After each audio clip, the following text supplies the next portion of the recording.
നമ്മുടെ ഭരണഘടന അനുസരിച്ച് നമ്മുടെ രാജ്യത്തിൻ്റെ പ്രഥമ പൗരൻ എന്ന് പറയുന്നത് പ്രസിഡൻ്റാണ്. അതേപോലെ നമ്മുടെ സംസ്ഥാനത്തിൻ്റെ പ്രഥമ പൗരൻ എന്ന് പറയുന്നത് ഗവർണറാണ്. എന്നും ഈ ഗവർണറും മുഖ്യമന്ത്രിയും തമ്മിലൊക്കെ വളരെ ഒരു ആരോഗ്യകരമായ ബന്ധമാണ് മുമ്പ് വരെ ഉണ്ടായിരുന്നത്, മുമ്പ് കാലത്തൊക്കെ ഉണ്ടായിരുന്നത്.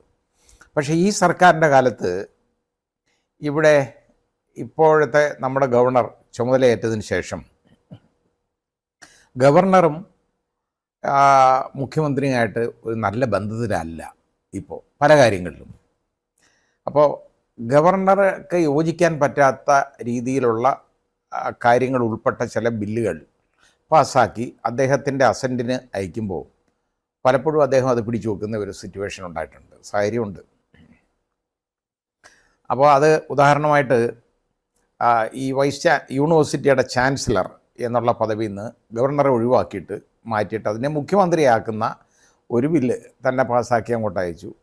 അദ്ദേഹം നോക്കിയപ്പോൾ അത് ഒരുപാട് കെടുകാര്യസ്ഥതകളും വൃത്തികേടുകളും ഒക്കെ യൂണിവേഴ്സിറ്റികളിൽ ഇപ്പോൾ തന്നെ നടന്നുകൊണ്ടിരിക്കുകയാണ്. ചിലതിനകത്ത് നിവൃത്തിയില്ലാതെ ഗവർണർക്ക് അത് അനുമതി കൊടുക്കേണ്ടതായിട്ടും വന്നിട്ടുണ്ട്. അതങ്ങനെ ഒരു VC നിയമനം നമുക്കൊക്കെ അറിയാവുന്നതാണ്. ഇപ്പോൾ സുപ്രീം കോടതി നള്ളിഫൈ ചെയ്തു. സുപ്രീം കോടതി ആ നിയമനം അസാധുവാക്കി.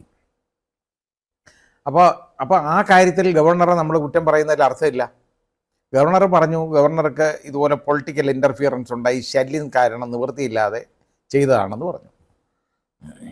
അപ്പോൾ ഇങ്ങനെയുള്ള അപ്പോയിൻമെൻറ്റിനൊക്കെ പൊളിറ്റിക്കൽ അപ്പോയിൻമെൻറ്റുകളൊക്കെ ഉള്ള രീതിയിൽ അങ്ങ് നടത്തുമ്പോൾ പലപ്പോഴും അത് ഗവർണർ എതിർക്കുന്നുണ്ട്. അതാണ് കാര്യം.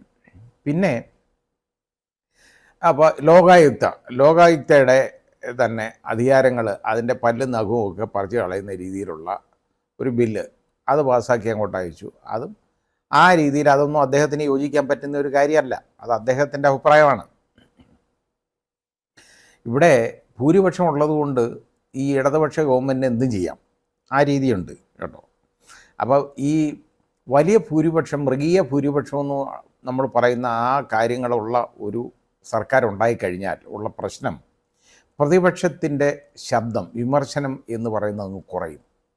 അപ്പോൾ എതിർ ശബ്ദങ്ങൾ കുറയുക എന്ന് പറയുന്നത് ജനാധിപത്യത്തിന് ഭൂഷണമല്ല ഒരിക്കലും. എപ്പോഴും ഇവർ തമ്മിലുള്ള അനുപാതം എന്ന് പറയുന്നത് വളരെ കുറഞ്ഞിരിക്കണം, ഏതാണ്ട് തുല്യ അനുപാതം വേണം.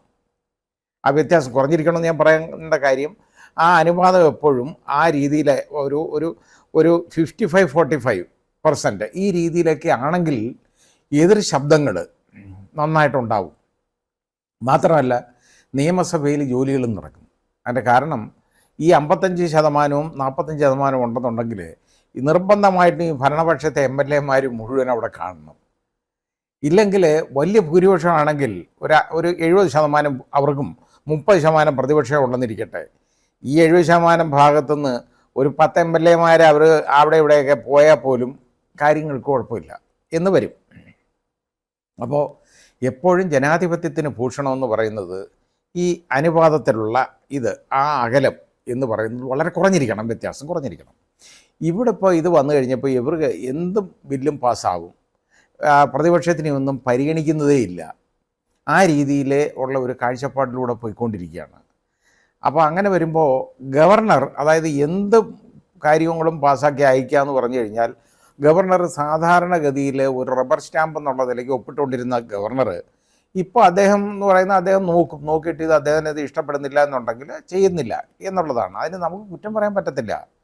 കാരണം അത് നമ്മുടെ ഈ ഗവൺമെൻറ്റിൻ്റെ, അതായത് ഈ ജനാധിപത്യ പ്രക്രിയയിൽ തന്നെ ആവശ്യമാണ്, ഒരു കറക്ഷൻ എപ്പോഴും വേണം.